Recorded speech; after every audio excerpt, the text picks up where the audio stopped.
यीशु में उद्धार मिलेला, मसीह में जीवन मिलेला।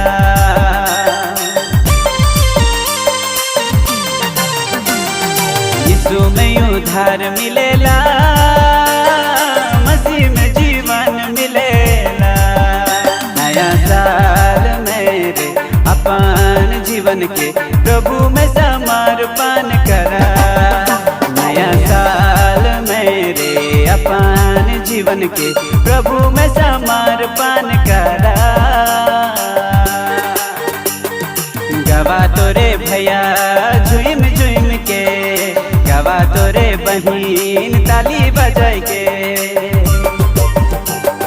गवा तोरे भैया झुम झुम के, गवा तोरे बहिन ताली बजाई के। यीशु कर महिमा करा।